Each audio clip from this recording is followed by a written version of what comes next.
హరి ఓం. గం గణపతే నమ. మాతృదేవో భవ, పితృదేవో భవ, ఆచార్యదేవో భవ. తురలనీయక నెట్టి దోషము తోడు నీడగ నుండి తా సరస్వభావము నిల్చి కావ్యము సాగు మార్గము చూపగా బొరియ చూలి తపఫలం మగు పొత్త మందలి సామివై వరలు నీ వరనామ మంత్రము భక్తి పల్కెద రాఘవా.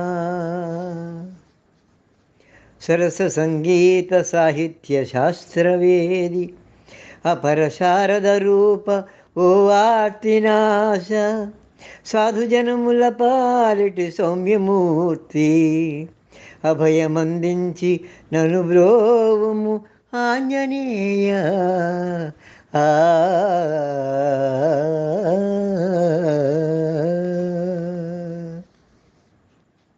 అందరికీ నమస్కారం. పిబరే రామరసం 18వ సంచికకు స్వాగతం.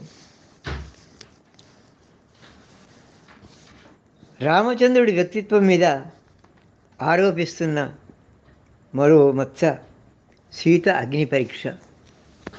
అంతఃపురంలో హాయిగా కాలం గడపదగినటువంటి అవకాశాలున్నా రాముణ్ణి విడిచి ఉండలేక అరణ్యానికి వచ్చిన సాధ్వి ఆమె. రావణుడు సీతను ఎత్తుకుపోతే నీళ్లలోంచి బయటపడిన చేపలా విలవిల్లాడాడు రామచంద్రమూర్తి. అది వారి అనుబంధం. సీత రాముడికి బహిప్రాణం. ఆమె పక్కన లేకుంటే ఇక సంహరించాల్సిన పని లేదు, తనంత తానే శక్తిహీనుడు అవుతాడు అంటూ చెప్పిన అకంపనుడి మాటలు వారిద్దరి అనురాగాన్ని తెలియజేస్తాయి. 10 నెలలు అరణ్యమంతా గాలించి నానా యాతన పడి సముద్రానికి వారధి కట్టి వానర సైన్యంతో లంకకు చేరి ప్రాణాలకు తెగించి రావణాసురుణ్ణి జయించాడు రాముడు, సంహరించాడు. అయితే దుఃఖంతో ప్రేమతో ఆతృతతో వచ్చిన సీత శీలాన్ని శంకించాడు.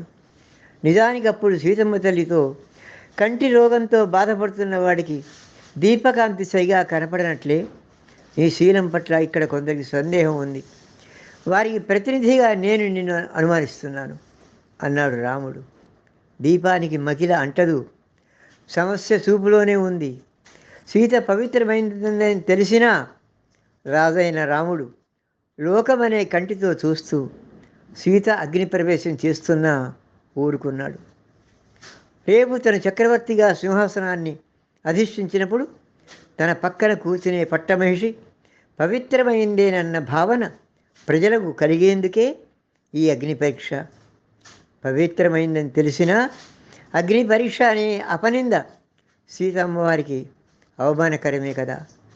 నిజమే. కానీ మారీచుడు హా లక్ష్మణ హా సీత అని అరిచినప్పుడు లక్ష్మణుడు పలకలేదు. సీత ఎంత చెప్పినా అతడు పర్ణశాల నుంచి కదలలేదు.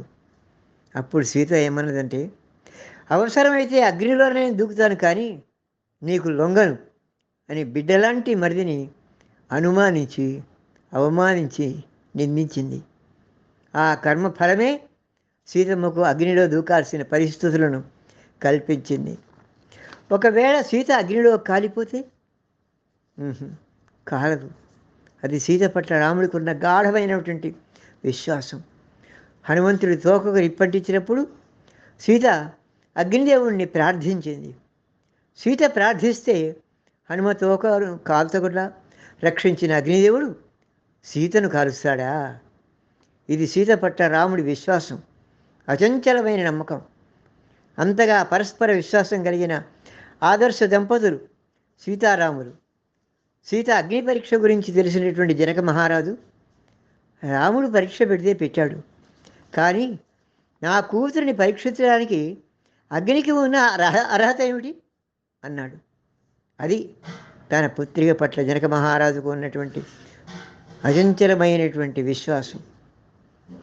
సీత వంటి భార్య లేదు, రాముడి వంటి రాజు లేడు అన్నాడు కవి.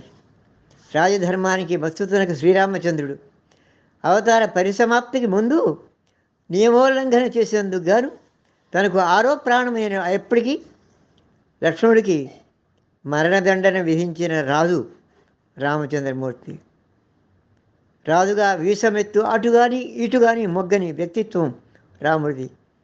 అందుకే నేటికి ఆదర్శ రాజ్యం అంటే రామరాజ్యమే. ఆదర్శ ప్రభు ఎప్పటికీ ఆ శ్రీరామచంద్రుడే.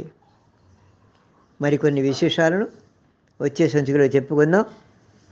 యథాప్రకారంగా ఈ సంచికను కూడా మీరందరూ ఆదరించి 10 మందికి తెలియజేస్తారని కోరుతూ మీ నుంచి సెలవు తీసుకుంటున్నాడు మీ వేదప్రియ. శుభం భూయాత్. జై శ్రీరామ్.